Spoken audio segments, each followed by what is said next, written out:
वंदे मातरम एक ऐसा कारवा है जो वीरों को नमन करते हुए साहस के रास्ते निकला है। हम आपको ऐसे किस्से सुनाते हैं जिन्हें सुनकर आप प्रेरित हो जाते हैं कुछ कर गुजरने के लिए। अब जो किस्सा हम आपको सुनाने जा रहे हैं वो दरअसल एक ऐसे कमांडो की कहानी है जिसके लिए इस दुनिया में कुछ भी नामुमकिन नहीं था।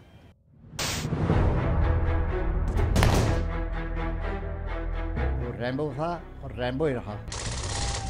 66 तो उसने विद और छतरी जंप किए। निडर था वो बचपन से ही। बॉर्डर के उस पार जो लोग होते थे तो वो भी डरते थे कि लाल टोपी, क्योंकि 9 पैरा की मैरून कलर की कैप है। वो इंडियन आर्मी के रैम्बो कहलाते थे।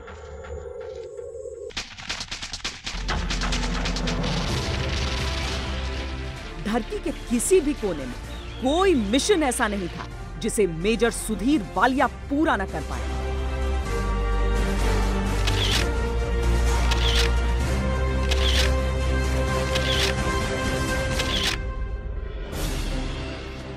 दुनिया में जहां भी सुधीर गए अपनी छाप छोड़कर आए।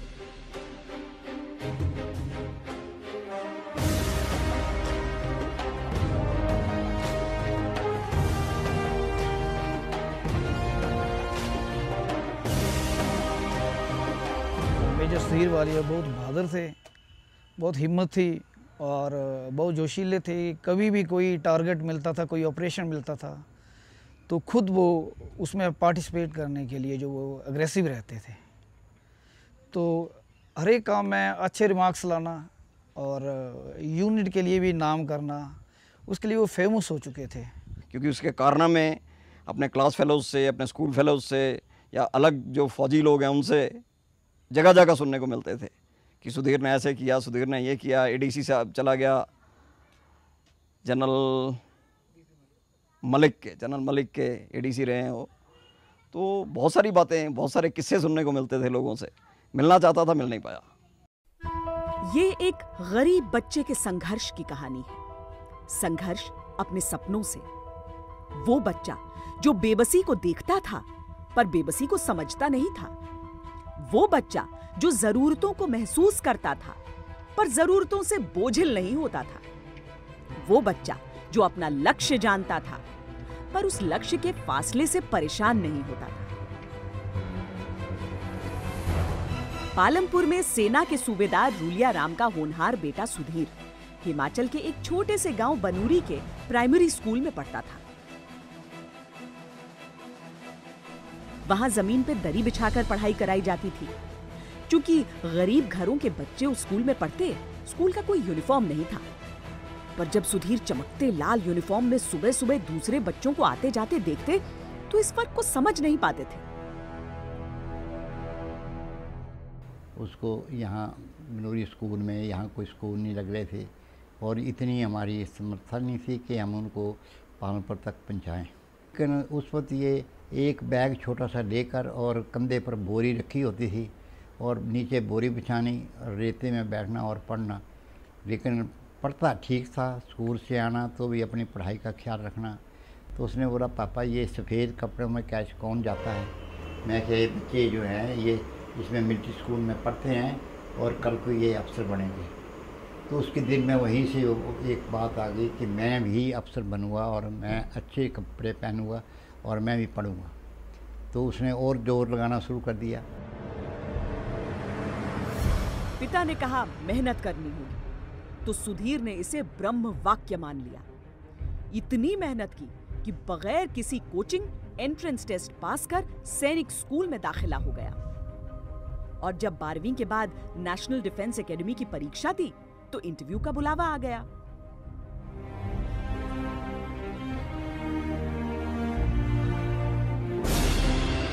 सुधीर डील डॉल से उतने तगड़े नहीं थे जितने बाकी समृद्ध घरों के बच्चे, पर अपनी मेहनत से जल्द ही इस कमी को पूरा कर लिया।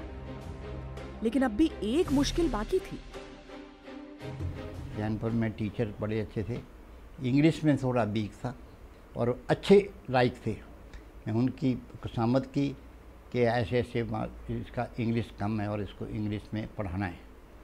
तो इन्होंने पढ़ाया तो कुछ दिनों के बाद मैं फिर गया तो बोला कि सुधीर का चिंता मत करो, ये पास है। एनडीए से पास होने के बाद सुधीर को देहरादून स्थित आईएमए में दाखिला मिला और जहां देश के सर्वश्रेष्ठ योद्धा तैयार किए जाते हैं, वहां पासिंग आउट परेड में उन्होंने अपनी कंटिंजेंट को लीड किया। हमें बहुत दिल खुश हो रहा था और अच्छा लग रहा था जब वो आगे सबसे आगे चल रहा था, अपने स्क्वाड को कंपनी को लीड कर रहा था। जब उसने अपनी तलवार सीधी की तो मैंने बोला अभी मेरा दिल खुश हो गया। मेरी वाइफ भी मेरे साथ थी, बोले क्या बात। मैं गया वो देखो सुधीर को कैसे जा रहा है। एक सिपाही का बेटा जब अफसर बना तो पूरे घर में खुशियों की लहर दौड़ गई। और घर ही क्यों, पूरा गांव खुश था, क्योंकि अब तक ऐसा कभी नहीं हुआ था कि कोई व्यक्ति उस गांव का सेना में अफसर बना हो।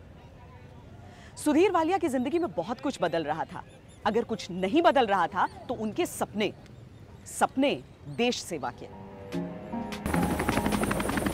11 जून 1988 को वो सेना की जाट रेजिमेंट में कमीशन हो गए। उस वक्त भारतीय सेना श्रीलंका में शांति बहाली मिशन पर थी। 70,000 भारतीय सैनिकों में युवा सुधीर वालिया भी शामिल थे। अपनी बहादुरी और प्रतिभा से उन्होंने वहां भी अपनी छाप छोड़ी। मेजर वालिया का कमीशन 1988 में हुआ था 3 जाट के अंदर, और इस पलटन के साथ वो श्रीलंका में गए, जहाँ पे तकरीबन 7,000 हमारे भारतीय सैनिक गए थे इंडियन पीस कीपिंग मिशन के ऊपर। उन्होंने वहाँ पे श्रीलंका में जो कार्रवाई करनी थी उसमें अच्छी कार्रवाई की। श्रीलंका से लौटने के बाद सुधीर को लगा कि वो स्पेशल फोर्सेस में जाना चाहते हैं, एक कमांडो बनना चाहते हैं। उन्हें 9 पैरा में शामिल किया गया।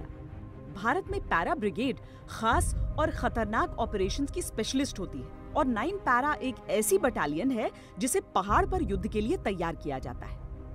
सुधीर वालिया को अब सियाचिन की कठिन ऊंचाइयों पर तैनात किया गया। उन्होंने सियाचिन ग्लेशियर पर 6-6 महीने के 2 कार्यकाल पूरे किए। 90 तक सियाचिन काफी कठिन था, इतनी फैसिलिटीज, पहुंच के साधन, इतना सब कुछ नहीं था। पर सुधीर एक डेडिकेटेड कमिटेड ऑफिसर से उन्होंने अपने आप को ट्रेन किया, और सियाचिन में ना सिर्फ वो बहुत आराम से रहे, बल्कि जिस भी ऑफिसर्स को सपोर्ट कर सकते थे वो किया। 1997 में देश के सर्वश्रेष्ठ कमांडोज में से सुधीर को चुना गया अमेरिका जाकर ट्रेनिंग हासिल करने के लिए। वहां 80 देशों से आए कमांडोज में सुधीर ने कोर्स टॉप किया। उन्हें अलाबामा स्टेट ने ऑनररी कर्नल की उपाधि दी। यहीं उन्हें पेंटागन में बोलने का मौका भी मिला। सुधीर के रिटायर्ड सूबेदार पिता के लिए बनूरी गांव से पेंटागन का यह सफर अभूतपूर्व था।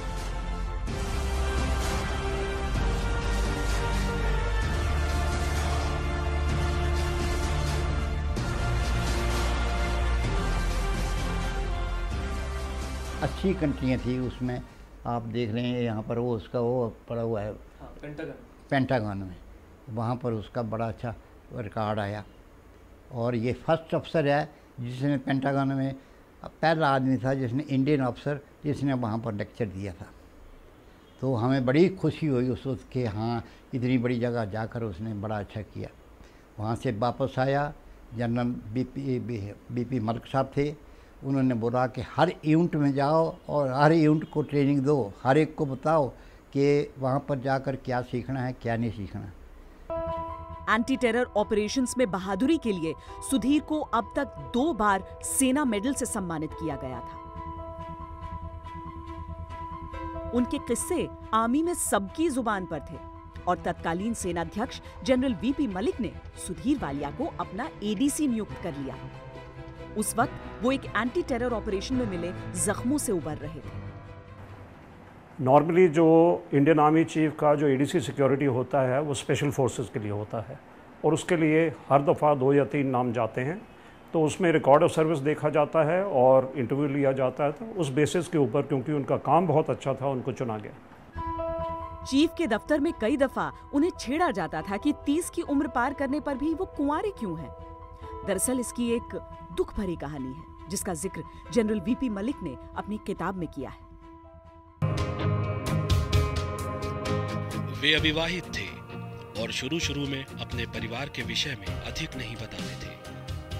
धीरे धीरे हमें उनके परिवार के विषय में पता चला। उनके पिता थल सेना से सूबेदार के रूप में सेवानिवृत्त हुए थे। सुधीर अपनी मां को बहुत चाहते थे और वो उन्हें दुनिया की हर संभव खुशी देना चाहते थे। उनसे एक छोटे भाई थे जो विकलांग थे और एक बहन थी जो कॉलेज में पढ़ती थी। भाई बहन में सबसे बड़े होने के कारण वे अपने परिवार के प्रति जिम्मेदार थे। सुधीर अपनी शादी के लिए कोई जल्दी में नहीं थे। ऐसा अफसर नहीं मिल सकता जनरल साहब की तरह भी, जो उसको इतना प्यार करता था। मैडम बोल रही थी, वो जब उसके पास गया उसने मिठाई का डब्बा दिया तो मैडम ने बोला सुधीर, बोला हाँ मैं आपकी एक बात नहीं माना। बोले क्या? बोले शादी नहीं की। बोले मैडम मेरा भाई और मेरी बहन एडजस्ट हो जाएंगे तो मैं शादी करूँगा। चीफ के एडीसी के पद पर सुधीर वालिया को अब तक 2 साल हो चुके थे। इस बीच 1999 में करगिल में भीषण युद्ध छिड़ गया था। उनकी 9 पैरा भी मोर्चे पर तैनात थी, लेकिन वो खुद मजबूर थे एक प्रशासनिक नौकरी करने के लिए। पर उनके जैसा जाबाज दफ्तर में बैठे बैठे युद्ध भूमि में जाने के लिए बेचैन होने लगा। उन्होंने सीधा जनरल वीपी मलिक से बातचीत की। जनरल मलिक ने करगिल पर अपनी किताब में एक पूरा अध्याय मेजर सुधीर वालिया को समर्पित किया है। इस वाक्य पर उन्होंने लिखा, उस वक्त तक मेरे साथ सुधीर का कार्यकाल लगभग पूरा हो चुका था। उसने मुझसे कहा कि उसे उसकी यूनिट के पास भेज दिया जाए जो युद्ध लड़ रही है। मैं उसका जज्बा नहीं तोड़ना चाहता था। मैंने उसे इजाजत दे दी। जब तक मेजर वालिया को अनुमति मिली, युद्ध अपने आखिरी दौर में पहुंच चुका था। वो 18 जुलाई को मोर्चे पर पहुंचे और वातावरण में ढलने के लिए वक्त बिताने की जगह सीधा ऑपरेशन में हिस्सा लिया। ये ऑपरेशन था जुलू रिज से पाकिस्तानियों को खदेड़ने का। मशको घाटी में 17,000 फीट की ऊंचाई पर स्थित है जुलू रिज। अधिकतर इलाकों से पाकिस्तानी अब पीछे हट चुके थे, पर जुलू में वो भारतीय इलाके पर कब्जे की कोशिश में डटे हुए थे। ऑपरेशन का पहला फेज 22 जुलाई को शुरू हुआ था और दुश्मन पूरे रास्ते में लैंडमाइंस बिछाता हुआ जुलू टॉप पर चला गया था। अब दूसरे फेज में उसे टॉप से भी मार भगाने की बारी थी। इसकी कमान संभाली मेजर सुधीर कुमार वालिया ने। जब वो एडीसी की ड्यूटी कर रहे थे उस वक़्त कारगिल की लड़ाई शुरू हुई और तब वो जनरल वेद मलिक के साथ ही थे, पर उन्होंने स्पेशल लीव ली और जाकर के अपनी पलटन के साथ कारगिल के अंदर लड़ाई ली और उनकी टीम ने जाकर के जो जुलू रिज था उसको ऑक्यूपाई किया। पहले उन्होंने बेहद सावधानी से रास्ते को क्लियर किया, फिर चोटी पर जो मुकाबला हुआ उसमें 13 पाकिस्तानियों को मार गिराया।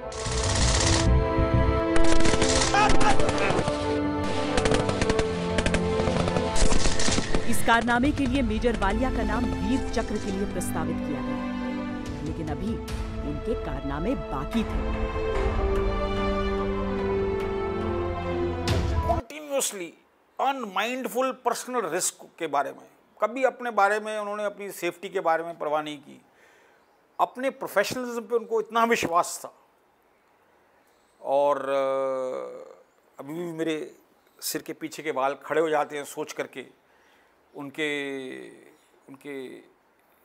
बहादुरी के चर्चे जो यूनिट के अंदर सम्मिलित हैं। बहुत सी बार हम लोग उनको टोकते भी थे और शायद डांटा भी है हमने कि थोड़ा ध्यान रखो, क्योंकि जो आग से खेलते हैं वो कई बार आग से जल भी जाते हैं और हम लोग तो मौत से खेलते हैं। पर सुधीर थे और कॉन्टिन्यूसली गैलेंट्री के एक्ट करते रहते थे beyond the call of duty. Zulu ridge की कामयाबी के अगले दिन ही करगिल युद्ध के औपचारिक अंत का ऐलान हो गया। भारत की जीत का विजय दिवस 26 जुलाई 1999।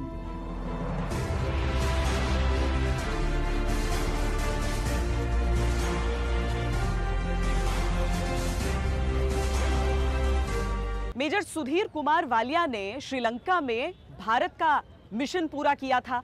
उन्होंने सियाचिन में 2 पोस्टिंग काटी थी, कई एंटी टेरर ऑपरेशंस में हिस्सा लिया था। 2 दफा ऐसे ही कठिन ऑपरेशंस के लिए उन्हें सेना मेडल से सम्मानित किया गया था। करगिल युद्ध छिड़ा तो वहां पर उन्होंने लैंडमाइन से पूरा इलाका साफ किया था, जुलू टॉप पर कब्जा किया था, दुश्मन को मार गिराया था। उनके दोस्त मजाक मजाक में कहा करते थे कि तुमने अपनी 9 जिंदगियां जी ली हैं, अब सावधान रहा करो।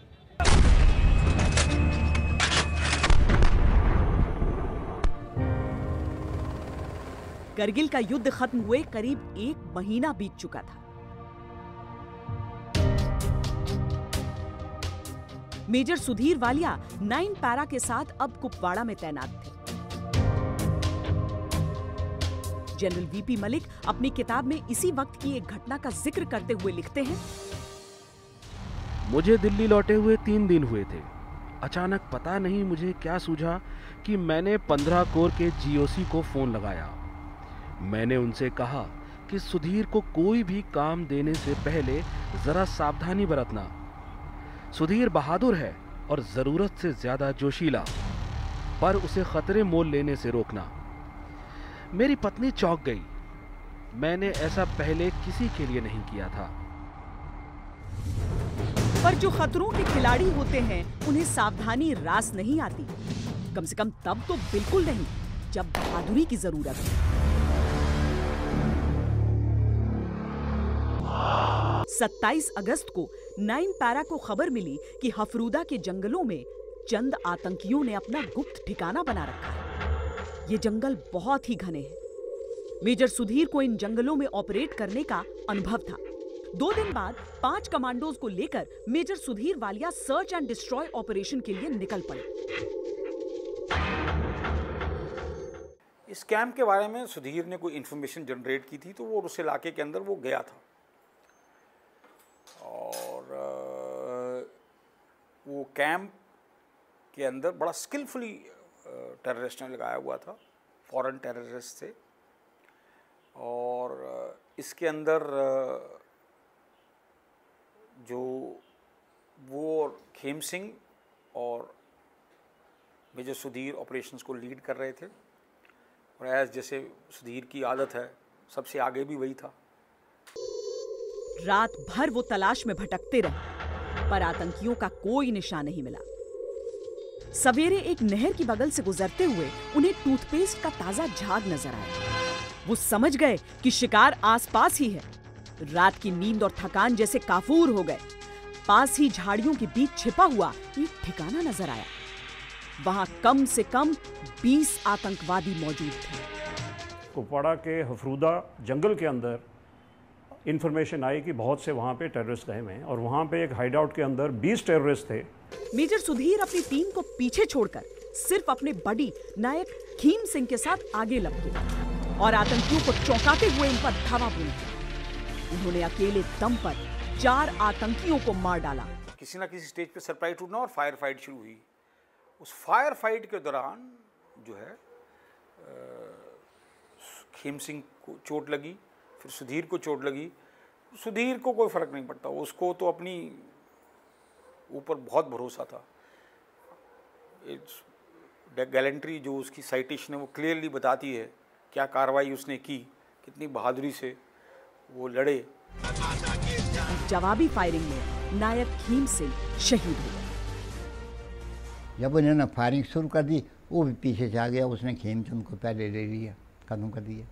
सुधीर ने जब बोला खेमचंद तू क्या कर रहा है यार, जब देख रहा खेमचंद दमा पड़ा हुआ है। फिर इसने वहाँ से थोड़ा नीचे की तरफ गया, पहाड़ी थी, और उसमें लुढ़क गया। लुढ़कने के बाद वहाँ से उसने फायर किया। वहाँ से जवान मारे 8-9 आदमी। जब तक उनके बाकी 4 साथी उनके पास पहुंचे, मेजर सुधीर वालिया को आतंकियों की एक गोली लग चुकी थी, जो उनके पेट को फाड़ती हुई निकल गई। वो हिल भी नहीं पा रहे, पर मोर्चा छोड़ने की जगह वो रेडियो सेट के जरिए अपने जवानों को कमांड करते रहे, जब तक ऑपरेशन पूरा नहीं हो गया। जहाँ पे इन्होंने ऑपरेशन लीड किया और 9 टेररिस्ट मारे, वहाँ पे खुद बुरी तरह जख्मी हुए, और वो डायरेक्ट करते रहे उस ऑपरेशन को जब तक कि ऑपरेशन पूरा नहीं हुआ। और ऑपरेशन होने के बाद ही उन्होंने अपने को इवैक्यूएट करने की इजाज़त दी। आधा घंटा गुजर जाने के बाद ही मेजर सुधीर वहां से निकलने को तैयार हुए। एक मिलिट्री हेलीकॉप्टर उन्हें फौरन आर्मी बेस अस्पताल ले गया, लेकिन खून इतना बह चुका था कि उन्हें बचाया नहीं जा सकता था। नहीं तो भगवान को प्यारा था, उसको उन्होंने उसको याद कर लिया। देश से चला गया, वो चला गया। तो वो बोलता नहीं, बस थोड़ी सी गोली लग गई उनको। तो हमने पापा को बोला, पापा भैया बोल रहे हैं कि गोली लग गई उनको। तो फिर थोड़ी देर में उन्होंने बता दिया कि नहीं, आपके भाई तो आपको छोड़ के चले गए। वो तो शहीद हो गए, चले गए। उनके मानते हैं हम कि उनके माँ बाप के लिए जो एक घाटा है वो तो हम पूरा नहीं कर सकते, पर उनसे हमें इतनी ज़्यादा प्रेरणा मिलती है कि हर बच्चा, मैं सोचती हूँ हर नागरिक जो है जब इन शहीदों के बारे में सुनता तो वो अपने देश के प्रति अपना जान भी है, अपने प्राण न्यौछावर करने के लिए तैयार रहते हैं। हफरूदा के उन जंगलों में उस दिन मौत को बहुत गुमान हुआ होगा। उसने एक ऐसे अफसर को लील लिया था जो उसे बार बार चुनौती देता था और जीत जाता था। सचमुच मौत उन्हें छू भी नहीं सकती थी, और जब आखिरकार छू पाई तब भी जीत मेजर सुधीर वालिया की ही हुई। वो मरे नहीं, अमर हो गए।